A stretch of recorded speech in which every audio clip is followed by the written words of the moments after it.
Halo sobat semua, jumpa lagi dengan Aspuja Story. Semoga kalian selalu sehat sebelum mulai. Jangan lupa subscribe, like, komen, serta nyalakan lonceng biar dapat notifikasinya update terbarunya. Bab 35 Aliansi Seni Bela Diri. 15 batu mentah giok menghasilkan 12 batu giok yang bagus. Keuntungan ini sudah terlampau batas. 3 batu mentah yang salah dinilai hampir bisa diabaikan.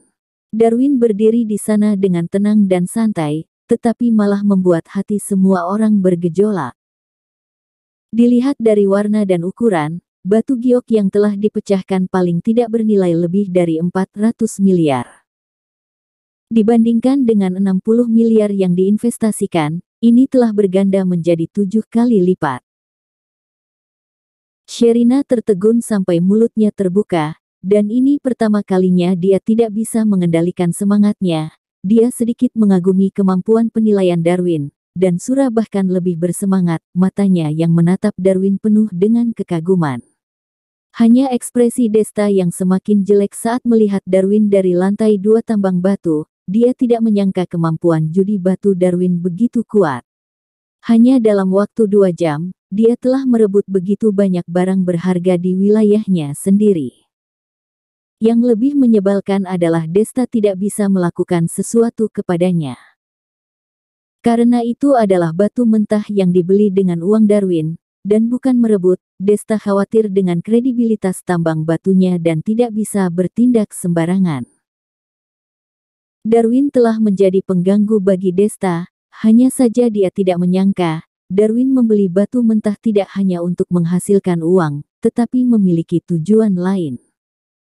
Dia telah meremehkan kekejaman Darwin lagi. Setelah sekian lama dia baru bertemu dengan seseorang yang membuatnya sangat marah beberapa kali, dan saking marahnya sampai ingin meminum darah lawannya. Melihat 12 batu giok mentah yang berharga di lantai, Darwin berkata, "Direktur Sherina, cari seseorang untuk membawanya pulang. Apakah masih ingin terus memilih? Aku masih punya cukup dana di sini." Sherina sudah tidak berani meragukan kemampuan Darwin lagi, sebaliknya berharap agar dia menunjukkan kemampuannya lagi, dan membantu Royal Jewelry untuk menyimpan lebih banyak persediaan batu giok lagi.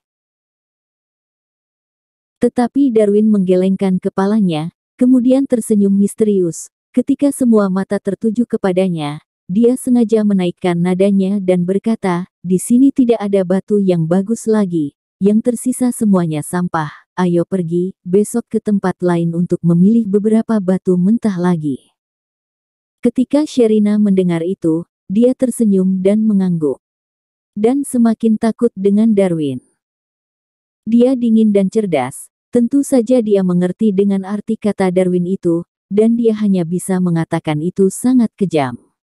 Sangat mematikan.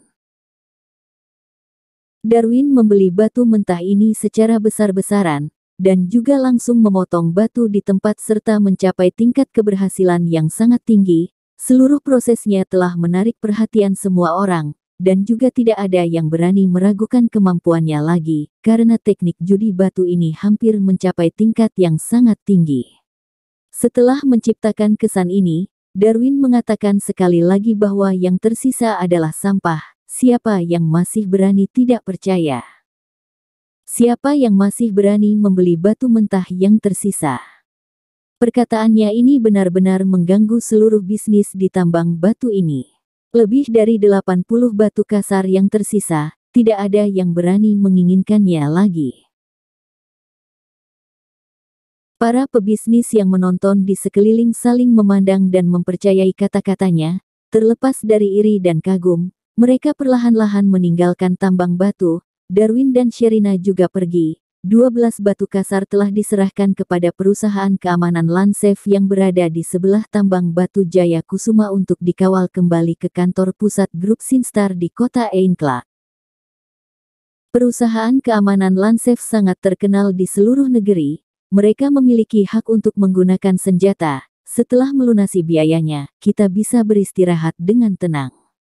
Tidak ada yang berani berbuat macam-macam terhadap perusahaan keamanan Landsef, kecuali sudah bosan hidup. Bahkan Departemen Keamanan Umum Provinsi dan Tambang Batu Jaya Kusuma Cabang Lansef adalah unit standar kerja sama antara polisi dan masyarakat. Dengan adanya reputasi ini menunjukkan koneksi yang kuat dari perusahaan Lansef. Tambang batu yang ramai tiba-tiba menjadi sangat sepi dalam sekejap. Desta yang sedang berdiri hampir pingsan melihatnya. Dia marah hingga pandangannya menjadi pusing dan gelap. Dia sudah sangat membenci Darwin. Di tempat perjudian Darwin telah mendapatkan uangnya sebesar 160 miliar, dan menuduhnya berbuat curang, menghancurkan reputasinya. Di tambang batu Darwin mendapat keuntungan lagi paling tidak 400 miliar, uang ini bahkan tidak membuat Darwin mengalah, dengan sepatah kata yang tersisa adalah sampah, ini telah menghancurkan bisnis tambang batu. 2 kali pertarungan dan Desta kalah telak. Yang lebih membuatnya marah adalah Darwin menghancurkan bisnisnya di depan Desta, tetapi Desta tidak bisa membunuhnya. Saat berjalan keluar dari tambang batu, akhirnya Darwin tersenyum puas. Dia yakin jika Desta tidak menangis, dia pasti akan merasa sangat tidak nyaman dan sangat marah. Dirinya melirik Sherina yang masih bersemangat dan Darwin berkata, "Direktur Sherina, aku telah menghasilkan banyak uang kepada perusahaan dalam sekejap, kamu tidak membagiku." "Mimpi. Tapi, aku bisa mentraktirmu." Sherina tersenyum. Indah seperti bunga azalea yang bermekaran, wanita cantik itu tertawa sampai tubuhnya bergetar, membuatnya sangat seksi. Bukan dia yang tidak cukup pendiam, tetapi batu giok yang tak ternilai ini sangat penting bagi pembukaan Royal Jewelry, dan setelah melihat kemampuan Darwin, dia merasa semakin nyaman dan senang. Darwin tidak bisa untuk tidak tetap melihat bagian yang penting itu. Setelah itu dia merasa akan mimisan, wanita cantik benar-benar sumber kejahatan. Setelah mereka bertiga masuk ke dalam mobil dan pergi, sebuah mobil off-road modern mengikuti dari belakang. Desta telah mengelola tambang batu dalam waktu yang begitu lama, tentu saja memiliki hubungan dengan orang dari perusahaan keamanan Lansef. Dia menenangkan diri, setelah merokok setengah bungkus rokok, dia menelepon perusahaan keamanan Lansef. Tidak lama setelah itu, pria dengan suara yang berat menjawabnya. "Halo. Aku adalah Desta dan ingin mencari Hanshen." Hanshen sudah mengatakan, Darwin tidak bisa disentuh. Pria itu menjawab dengan dingin dan segera menutup teleponnya. Desta memegang teleponnya dan membeku. Dia mengumpat, kemudian melemparkan ponselnya dengan keras ke lantai. Meskipun tidak mengerti kenapa Hanshen yang bertanggung jawab di cabang perusahaan Lansef takut kepada Darwin, tetapi dia tidak berani menentang perkataan Hanshen. Dengan penuh amarah, Desta juga tidak ingin membuang-buang waktu, dia ingin segera menghancurkan Darwin untuk melampiaskan amarahnya. Tepat pada saat ini, Braga akhirnya muncul, dia mengetuk pintu dan kemudian masuk. Anak buah lainnya tentu saja sadar diri dan segera keluar dari kantor Desta, karena semuanya tahu saat keduanya berdiskusi, tidak boleh ada orang di sekitar. "Apa yang kamu lakukan tadi malam hingga hari ini? Kamu bahkan tidak membunuh Darwin. Dan juga masih membiarkannya datang ke sini melakukan sesuatu yang kejam, serta menghancurkan bisnisku," kata Desta dengan marah. Raut wajah Braga serius, dan satu lengannya juga dibalut dengan perban gipsum. "Lapor Tuan Muda Desta, semalam saat membunuh Darwin, seseorang yang misterius muncul. Aku sama sekali tidak melihat penampilannya, dan aku terluka oleh 2 senjata rahasianya. Untung saja pihak lawan berbelas kasihan dan hanya menghancurkan 1 lenganku." Mendengar hal ini, tiba-tiba tatapan Desta meredup. Kemudian memikirkan ketakutan Hanshen kepada Darwin, dan mulai mencurigai apakah ada dukungan orang yang hebat di belakang Darwin. Dia memendam amarahnya, Desta memberikan sebatang rokok kepada Braga, dan menyuruhnya duduk. Keduanya terdiam beberapa saat, dan Desta berkata, "Apakah kamu bisa mengundang orang dari aliansi seni bela diri? Aku ingin membunuh Darwin, dan uang bukanlah masalah." Tuan muda, sebutkan nominalnya, aku akan membantumu bertanya, aku juga ingin membunuh orang ini. Braga menghisap rokoknya dan berkata, sebenarnya dia tidak berani mengatakan yang sebenarnya kepada Desta, dia takut dia akan ditinggalkan, lengannya ini tidak hanya patah, tetapi pembuluh darahnya juga telah dihancurkan.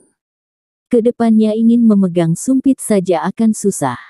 Karena Braga juga sangat membenci Darwin dan ingin sekali membunuhnya. 20 miliar untuk membeli kepalanya, ujar Desta. Harganya sangat tinggi. Melihat ketakutan dan dendam Desta kepada Darwin, Braga mengangguk setelah mendengarnya, kemudian berdiri dan pergi. Desta tidak bisa melampiaskan amarahnya, dadanya terasa tidak nyaman, dan hanya bisa memanggil seorang model gadis kecil, mencari ranjang yang besar dan melampiaskannya. Dia percaya pasti bisa mengundang orang dari aliansi seni bela diri dengan harga 20 miliar, dan Darwin pasti tidak bisa menandingi aliansi seni bela diri. Sebelum Braga menyebabkan gugatan pembunuhan, dia adalah orang dari Kabupaten Changhai, dan Kabupaten Changhai adalah pusat seni bela diri di Tiongkok. Ada ratusan kungfu kuno di seluruh negara, dan di sini terdapat 40% dari seluruhnya. Hanya orang militer kekaisaran dinasti Ming dan Qing, terdapat lebih dari 1.800 sarjana bela diri Wu Jinsi dalam catatan sejarah. Hal ini menunjukkan bahwa Kabupaten Changhai memiliki ilmu kungfu yang sangat dalam. Para pengawal bersenjata di zaman kuno, semuanya sangat berani dan galak, generasi yang sangat kuat dan memiliki semangat juang yang tinggi, dan memiliki keterampilan membunuh, tetapi biarpun kehebatannya diketahui oleh seluruh penjuru dunia, juga harus tahu aturan untuk rendah diri. Tidak peduli kamu kuat atau memiliki semangat juang yang tinggi, ketika sampai di Kabupaten Changhai kamu juga harus patuh, dan tidak bisa berteriak dengan kuat. Ini adalah kekuatan mendominasi dari didikan. Setelah berdirinya negara Tiongkok, berbagai kekuatan seni bela diri yang tersebar di Kabupaten Changhai, berkumpul bersama dan membentuk aliansi seni bela diri, dan juga meningkat dengan pesat, memiliki bagian yang cukup besar di provinsi sekitarnya. Para ahli di antara mereka bahkan menjadi pengawal pribadi Panglima Kota Stalber. Braga adalah murid generasi ketiga dari aliansi seni bela diri. Alasan kenapa pada saat itu dia bermasalah dan aliansi seni bela diri tidak membantunya adalah karena Braga telah melanggar salah satu aturan yang paling tabu dari aliansi seni bela diri, menculik wanita dan memerkosanya, serta memaksanya menjadi pelacur. Sekarang namanya telah dihapus dari aliansi seni bela diri, tetapi masih berkomunikasi, pada hari biasa sering memberi uang untuk menghormatinya. Jadi tidak sulit bagi Braga mencari orang untuk menghabisi nyawa orang lain. Setelah kembali ke kediamannya sendiri, dia berpikir sejenak, dan akhirnya Braga menelepon seseorang. Setelah menunggu dengan sabar beberapa saat, terdengar suara yang dingin dari ujung telepon. Kenapa? Senior, lenganku dipatahkan oleh orang, dan pembuluh darahku juga hancur. Orang ini juga memarahi aliansi seni bela diri tidak berguna. Aku tidak bisa menahan amarah ini, dan juga bukan lawannya, aku hanya bisa menelepon dan meminta bantuanmu. Braga berbohong dan berkata dengan marah. Kekuatan apa yang dimilikinya? Tanya orang itu. Aku tidak tahu, menurut informasi yang aku periksa, orang ini awalnya adalah seorang karyawan kecil yang tidak memiliki kemampuan dan kekuasaan, kemudian berkembang secara misterius, menjadi seorang kepala ahli apresiator di sebuah grup, dan sikapnya sangat sombong. Jawab Braga. Apakah masih ada sesuatu yang disembunyikan? Katakan semuanya, aku tidak ingin aliansi seni bela diri dipermalukan, tapi juga tidak akan digunakan sebagai alat untuk menyerang oleh orang lain. Kata orang itu, seketika Braga menjadi tegang. Dia tahu betapa kuatnya senior Samuel, dan juga tahu sikapnya sangat kejam.